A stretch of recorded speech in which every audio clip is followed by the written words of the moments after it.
Hello and welcome to this spotlight episode on the William IV. A quick look at little-known locomotives from the early days of steam. William IV and its sister engine, the Queen Adelaide, were built by the consortium of John Braithwaite of London, Captain Johan Ericsson of Sweden and Charles Black of Vignoles. This trio had previously entered the Novelty in the Rainhill trials, where it was, shall we say, less than successful. But joining them in this new venture was a fourth team member, Alexandre Nemo, another Anglo-Irish engineer. After Rainhill, Ericsson had continued to persevere with Novelty, and by fitting a third cylinder to drive the bellows, in January 1830 he had a working locomotive. Under trial, a modified Novelty was able to move a load of 28 tons, or nearly 10 times its own weight, at a speed of 8 miles an hour. An enthusiastic Ericsson approached the Liverpool and Manchester Railway with an offer to furnish a locomotive engine weighing 5 tons to draw 100 tons at 15 miles per hour. Remarkably, this proposal was accepted. The final design brief issued by the Liverpool and Manchester Railway was for a locomotive weighing no more than 5 tons and capable of moving a load of 40 tons at a speed of 10 miles per hour or more. Maximum boiler pressure was to be no more than 50 pounds per square inch, and the boiler was to use no more than half a pound of coke per ton per mile.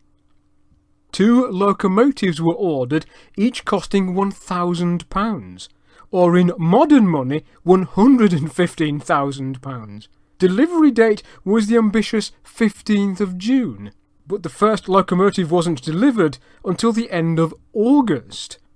Like Novelty before her, William IV had a peculiar T-shaped boiler, with an upright element containing the firebox, topped by a steam chamber which we would call a steam dome, and a horizontal element through which a tapering flue tube passed 5 times.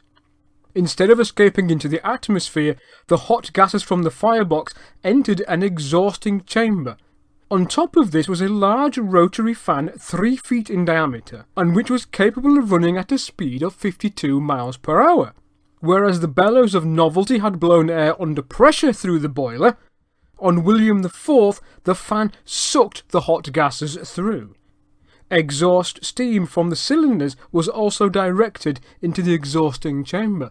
Running trials were organised in September 1830, but George Stephenson, the chief engineer of the Liverpool and Manchester Railway, immediately found fault with use of vertical cylinders and the tender wheels being loose on the axle.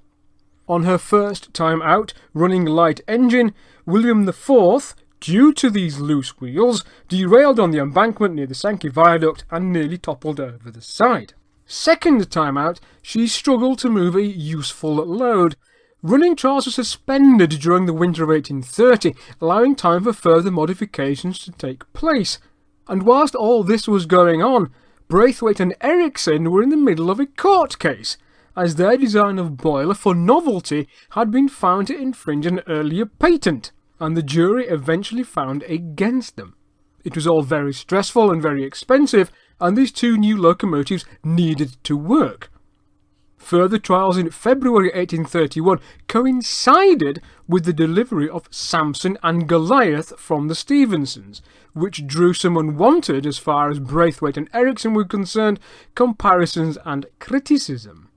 Under trial, William IV struggled to move the load of 40 tons at 10 miles per hour as stipulated in the design brief, and the train had to be taken forward by a Stephenson engine. On another occasion, when a Stephenson's Planet class with a load of 30 tons caught up with William IV, which was running light engine, and obligingly pushed it all the way to Liverpool. One final trial with a load of only 20 tons that was half the weight in the design brief had to be abandoned midway as William IV had run out of water.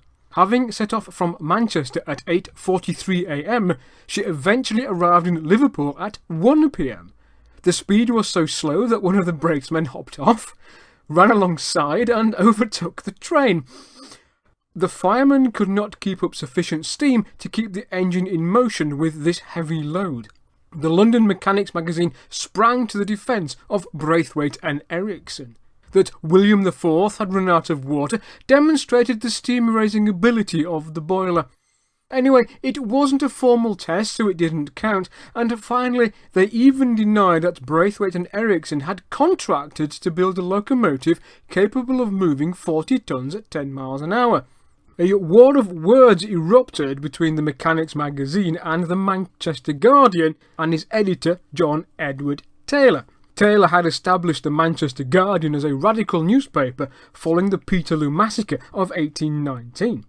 Things got to the point where the Mechanics magazine even threatened to take Taylor to court for defamation. Other northern newspapers chimed in support of the Guardian. One of these newspapers remarked, "The gentleman who had the honour of petitioning our beloved sovereign for permission to call these engines King William IV and Queen Adelaide may be proud of the appropriate choice, as these appear no exception to the royal rule and do not work." So that's a spotlight on William IV, a very expensive failure from the team which brought you Novelty. A design which was even more complicated than Novelty and even less successful. The use of a fan to control the burn of a fire was, however, a step in the right direction, as proved by experiments carried out by Isambard Kingdom Brunel a decade later, and by André Chapelon or Livia Dante Porta in the 20th century. Nor would William IV be Ericsson's last attempt at a locomotive. If you have enjoyed this video, please like, share and subscribe, and share your thoughts about William IV and Braithwaite and Ericsson in the comments below.